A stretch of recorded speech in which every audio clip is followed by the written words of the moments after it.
কোটা বিরোধী আন্দোলন ভিন্ন খাতে নিতে অপকৌশলে সরকার বলছেন মির্জা আব্বাস। এদিকে ভুল বোঝাবুঝি দূর হয়েছে, আগামী বছর থেকে সবাই আসবেন পেনশন স্কিমে, বলছেন কাদের। জানাবো বিএনপির সামনে আন্দোলনের 5 ইস্যু। কোটা আন্দোলনকে রাজনৈতিক আন্দোলনে রূপান্তর করতে চায় বিএনপি। এবং সর্বশেষ জানাবো রাজবাড়ীতে ডোবায় পড়ে শিশুর মৃত্যু। দর্শক শুনছিলেন সংবাদ শিরোনাম, এখন বিস্তারিত।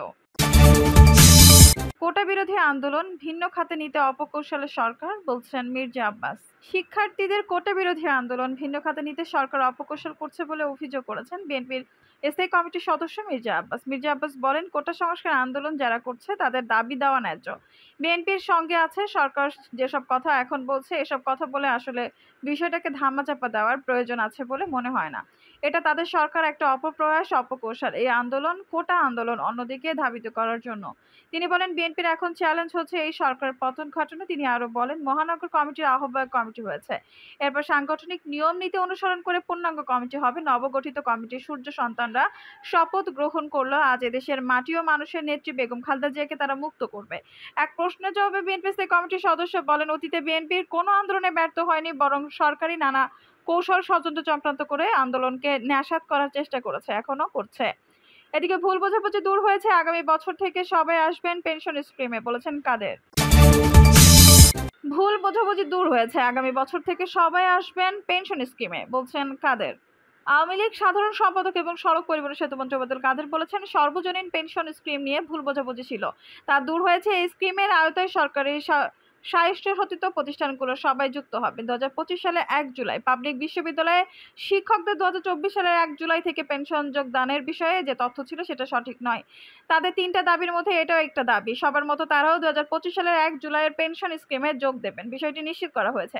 এর আগে সর্বজনীন পেনশনের প্রত্যয় স্কিম বাতিলের দাবিতে আন্দোলনরত পাবলিক বিশ্ববিদ্যালয়ের শিক্ষকদের 13 সদস্যের একটি প্রতিনিধি দলের সঙ্গে বৈঠক করেন ওবায়দুল কাদের। বাংলাদেশ বিশ্ববিদ্যালয় শিক্ষক সমিতি ফেডারেশনের সভাপতি আক্তারুল ইসলাম ও সাধারণ সম্পাদক প্রফেসর নিজামুল হক ভূঁইয়ার নেতৃত্বে 13 জন শিক্ষক প্রতিনিধি বৈঠকে অংশ নেন।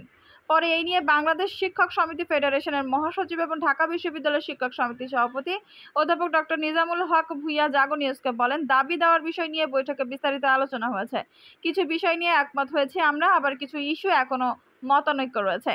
আমরা নিজেরাই এটা নিয়ে আবার বসবো, তারপর শিক্ষকদের পরবর্তী অবস্থান স্পষ্ট করা হবে। সংবাদ সম্মেলনে কোটা নিয়ে ওবায়দুল কাদের বলেন, দেশের বর্তমান প্রেক্ষাপটে কোটার প্রয়োজনীয়তা রয়েছে। একটি কুচক্রী মহল কোটা বিরোধী আন্দোলন থেকে ফায়দা নেওয়ার চেষ্টা করছে। তিনি আরো বলেন, কোটা বিরোধী আন্দোলনকারীদের দাবি ও বক্তব্য সংবিধান এবং রাষ্ট্র পরিচালনার মূলনীতি বিরোধী। কয়েক বছর কোটা না থাকায় সরকারি চাকরিতে নারীদের অংশগ্রহণ হতাশাজনক, পিছিয়ে পড়েছে প্রান্তিক জনগোষ্ঠীও। বিএনপির সামনে আন্দোলনের 5 ইস্যু। নতুন করে আন্দোলনে শুরু করার পরিকল্পনা করেছে বিএনপি। আন্দোলন শুরুর লক্ষ্যে দলটি একের পর এক বৈঠক করছে। বিএনপির দায়িত্ব সূত্রগুলো বলছে যে এবার আন্দোলন বিএনপি একা করবে না, বরং তারা যুগপৎভাবে আন্দোলন করার পরিকল্পনা গ্রহণ করবে। উল্লেখ্য যে গত বছরের 12ই জুলাই বিএনপির পক্ষ থেকে এক দফা আন্দোলনের ঘোষণা দেওয়া হয়েছিল। সেই এক দফা আন্দোলন আজ বর্ষপূর্তি হয়েছে, কিন্তু এক দফা আন্দোলন মুখ থুবড়ে পড়ে 28 অক্টোবরের বিএনপির আত্মঘাতী তৎপরতা এবং জ্বালাপোড়া ভাঙচুরের প্রেক্ষিতে এই আন্দোলন এখন অকার্যকর হয়ে পড়েছে। নতুন করে আন্দোলন শুরুর লক্ষ্যে বিএনপি যেমন নিজেদের স্থায়ী কমিটির মধ্যে দফায় দফায় বৈঠক করেছে, তেমনি যুগপৎ আন্দোলন করার জন্য সমমাননা রাজনৈতিক দলগুলোর সাথেও বৈঠক করার উদ্যোগ গ্রহণ করেছে। আর এই সমস্ত বৈঠক থেকে বিএনপি আন্দোলনের 5টি ইস্যু চিহ্নিত করার উদ্যোগ গ্রহণ করেছে। এই সমস্ত ইস্যুগুলোর মধ্যে রয়েছে বেগম খালেদা জিয়ার মুক্তি। বিএনপি এখন আন্দোলনের প্রথম ইস্যু হিসেবে রাখতে চায় বেগম খালেদা জিয়ার মুক্তির ইস্যুটি। বেগম খালেদা জিয়ার অসুস্থ এবং হাসপাতালে চিকিৎসাধীন অবস্থায় রয়েছে। বেগম খালেদা জিয়াকে মুক্ত করাই বিএনপির প্রধান লক্ষ্য, এমনটি জানিয়েছেন বিএনপি স্থায়ী কমিটির সদস্য গয়েশ্বরচন্দ্র রায়। তিনি বলেছেন, খালেদা জিয়ার মুক্তির আন্দোলনকে গণতন্ত্র মুক্তির আন্দোলনের পথে এগিয়ে নিতে হবে। কোটা সংস্কার আন্দোলন। কোটা সংস্কার আন্দোলন নিয়ে বিএনপি সমর্থন দিয়েছেন, তবে এই আন্দোলনের সঙ্গে বিএনপি যুক্ত হয়নি এখনো। তবে বিএনপি এই আন্দোলনের সঙ্গে যুক্ত হতে পারলে বলে নিশ্চিত করেছেন স্থায়ী কমিটির অন্তত 2 জন সদস্য। তারা বলেছেন, স্থায়ী কমিটির বৈঠকে এই আন্দোলনের শুধু সমর্থন নয়, এই আন্দোলনের সঙ্গে সরকারিভাবে সম্পৃক্ত হওয়ার জন্য লন্ডন থেকে বার্তা এসেছে। আর এই কারণেই কোটা আন্দোলনকারীদের সঙ্গে সম্পৃক্ত হওয়ার ব্যাপারে বিএনপির কাজ শুরু করেছে বলে বিএনপি নেতৃত্ববৃন্দ জানিয়েছেন। শিক্ষকদের পেনশন স্কিম আন্দোলন। পেনশন স্কিম আন্দোলন নিয়েও বিএনপির নেতৃত্ববৃন্দ নতুন করে সংগঠিত হতে চায়। বিশ্ববিদ্যালয়গুলোতে যেখানে বিএনপি পন্থী শিক্ষক রয়েছে, সেই শিক্ষকদেরকে তারা একত্রিত করতে চান। যুক্ত করতে চান এবং এই আন্দোলনে যেন কোনোভাবেই সমঝোতার পথে না যায় সেজন্য বিএনপিপন্থী শিক্ষকদেরকে ইতিমধ্যে বার্তা দেওয়া হয়েছে। দ্রব্যমূল্যের ঊর্ধ্বগতি এটি হলো বিএনপির সঙ্গে যারা সমন্বয় এবং যুগপৎ আন্দোলন করছে তাদের প্রধান দাবি। দ্রব্যমূল্যের ঊর্ধ্বগতি নিয়ে বিএনপিও আন্দোলনের আগ্রহী এবং সেটি যুগপৎ আন্দোলনের কর্মসূচির মধ্যে রাখতে বিএনপির কোনো আপত্তি নেই বলে জানা গেছে। তবে দ্রব্যমূল্যের ঊর্ধ্বগতি নিয়ে কী ধরনের আন্দোলনের কর্মসূচি গ্রহণ করা হবে সেই নিয়ে নিজেদের মধ্যে তারা আলাপ আলোচনা করবেন বলেও জানা গেছে। দুর্নীতি এবং অর্থ পাচার ইস্যুকে বড় করে সামনে আনতে চায় বিএনপি এবং সমমনা রাজনৈতিক দলগুলো। সাম্প্রতিক সময়ে যে দুর্নীতির খবরগুলো প্রকাশিত হচ্ছে তার সাথে সরকারের কিভাবে জড়ানো যায় এবং সরকারের কারণেই অর্থ পাচার এবং অর্থনৈতিক সংকট সৃষ্টি হচ্ছে এমন বক্তব্য সামনে রেখে তারা কিছু কর্মসূচি পালন করতে চায়। তবে বিএনপির 5টি আন্দোলনের ইস্যুর সঙ্গে একমত নন যুগপৎ আন্দোলনের অনেকেই। তারা মনে করেন যেহেতু খালেদা জিয়ার মুক্তির ইস্যুটি আদালতের ইস্যু এবং এটি দলীয় ইস্যু সেজন্য এখন সর্বজনীন ইস্যুকে সামনে আনা উচিত। বিশেষ করে যে সমস্ত ইস্যুতে জনগণ সম্পৃক্ত হবে সেই ইস্যুগুলোকে নিয়েই আন্দোলন করা উচিত। তারা মনে করেন যে আন্দোলন যদি তীব্র হয় এবং সরকারের উপর যদি চাপ সৃষ্টি হয় তাহলে খালেদা জিয়ার মুক্তি আপনা আপনি হবে। তবে বিএনপি খালেদা জিয়ার মুক্তির ইস্যু থেকে সরে আসতে রাজি নয়। বিএনপি নেতারা বলছেন যুগপৎ আন্দোলনের সাথে যুক্ত সমমনা রাজনৈতিক দলগুলো যদি শেষ পর্যন্ত সক্রিয় না থাকে তাহলে বিএনপি একাই খালেদা জিয়ার মুক্তির ইস্যুকে আন্দোলন অব্যাহত রাখবে। কোটা আন্দোলনকে রাজনৈতিক আন্দোলনে রূপান্তর করতে চায় বিএনপি।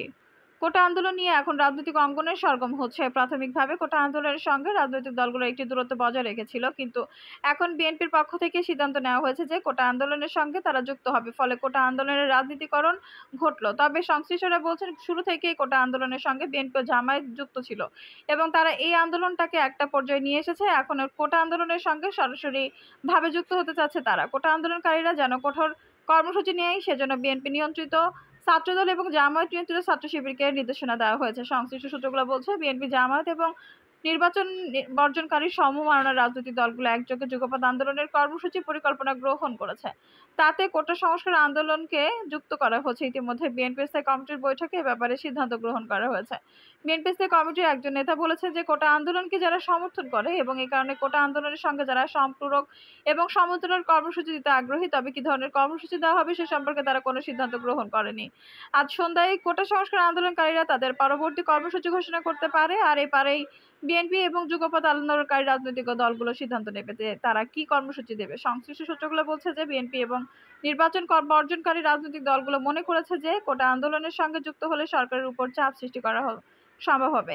তবে কোটা আন্দোলনের সঙ্গে সংশ্লিষ্ট কয়েকজন এই আন্দোলনটিকে রাজনীতির বাইরে রাখার পক্ষপাতী। তারা মনে করছে যদি এই আন্দোলনের মধ্যে রাজনৈতিক চেহারা আসে তাহলে আন্দোলন ক্ষতিগ্রস্ত হবে, এর ফলে সরকারি অনমনীয় অবস্থা যাবে। কোটা আন্দোলনের মধ্যে যারা নীতি নির্ধারকের ভূমিকা পালন করছেন তাদের মধ্যে এখন সুস্পষ্ট বিভক্তি লক্ষ্য করা যাচ্ছে। একটি বড় অংশ এটিকে রাজনীতি থেকে দূরে রাখতে চেয়েছেন। তারা বলছেন যে কোটা আন্দোলনের সঙ্গে রাজনীতির কোনো সম্পর্ক নেই। এটি শিক্ষার্থীদের একটি দাবি। এই আন্দোলনে যদি কোনো রাজনৈতিক দল সমর্থন জানায় সেটা তাদের নিজস্ব বিষয়। তবে রাজনৈতিক দলগুলো কোটা সংস্কারের সঙ্গে সম্পূরক কর্মসূচি দিলে সেটি কোটা আন্দোলনের জন্য ইতিবাচক হবে না বলে তারা মনে করছেন। অন্যদিকে এই আন্দোলনের সঙ্গে শিবির ও ছাত্রদলে যারা যুক্ত রয়েছেন তারা মনে করছেন এটি সরকারকে চাপে ফেলার একটি সুযোগ। কোটা আন্দোলনকারীরা যখন ঢাকা এবং দেশের বিভিন্ন স্থানে কয়েকটি নির্দিষ্ট পয়েন্টে অবস্থান গ্রহণ করেছেন তখন রাজনৈতিক ব্যানারে থাকা ছাত্রদল সহ অন্যান্য ছাত্র সংগঠনগুলো রাজপথে নামতে চাইছে। তারা এই কোটা আন্দোলনের উপর ভর করে ঢাকা শহর অচল করে দেওয়ার এক পরিকল্পনা গ্রহণ করেছে। শুধু শাহবাগ, ফার্মগেট, আগারগাঁও ভিত্তিক নয়, বরং কোটা আন্দোলনকে পুরো ঢাকা শহরে ছড়িয়ে দেওয়ার জন্য বিভিন্ন স্থানে ইতিমধ্যে বিএনপির পক্ষ থেকে বার্তা দেওয়া হয়েছে। তারা গুলশান, বনানীর মতো অভিজাত এলাকাগুলোতে এবং শহরের অন্যান্য স্থানেও যেন অবস্থান নিতে পারে সেজন্য ছোট ছোট গ্রুপে ছাত্রদলকে ভাগ করতে বলা হয়েছে এবং এই গ্রুপগুলো পরবর্তীতে অবস্থান গ্রহণ করবে। তবে সংশ্লিষ্ট সূত্রগুলো বলছে যে কোটা আন্দোলনে যদি শেষ পর্যন্ত রাজনীতিকরণ ঘটে তাহলে সেটিতে সরকারের লাভ হবে, কারণ সরকার এতদিন ধরে বলে আসছিল যে কোটা আন্দোলনের মধ্যে বিএনপি জামায়াতের ভূত ঝুঁকেছে এবং বিএনপি জামায়াত যদি সরকারি কোটা আন্দোলনের সঙ্গে সহমর্মিতা করে কোনো কর্মসূচি দেয় বা রাজপথে অবস্থান নেয় তাহলে সরকারের বক্তব্যই সত্য বলে প্রমাণিত হবে। রাজবাড়ীতে ডোবায় পড়ে শিশুর মৃত্যু। রাজবাড়ীর কালুখালীতে ডোবার পানিতে পড়ে আবু তালহা নামে 3.5 বছর বয়সী এক শিশুর মৃত্যু হয়েছে। যেহেতু শিশু কালুখালী উপজেলার মাদাপুর ইউনিয়নের বিলমানুষমারি গ্রামের মোহাম্মদ আলী খানের ছেলে। স্থানীয়রা জানান আবু তালহা খেলতে খেলতে সবার অজান্তে বাড়ির পাশে ডোবায় পড়ে যায়। অনেক খোঁজাখুঁজির পর ডোবার পানি থেকে তার মরদেহ উদ্ধার করা হয়। মাদাপুর ইউনিয়ন চেয়ারম্যান মিজানুর রহমান মজনু বিষয়টি নিশ্চিত করেছেন। দর্শক, এই ছিল এখনকার সর্বশেষ সংবাদ। নিউজটি ভালো লাগলে অবশ্যই একটা লাইক দিন, কমেন্টে আপনার মূল্যবান মতামত জানান। সবসময় আমাদের পাশে থাকতে সাবস্ক্রাইব করে বেল বাটনটি অন করে রাখুন। ধন্যবাদ।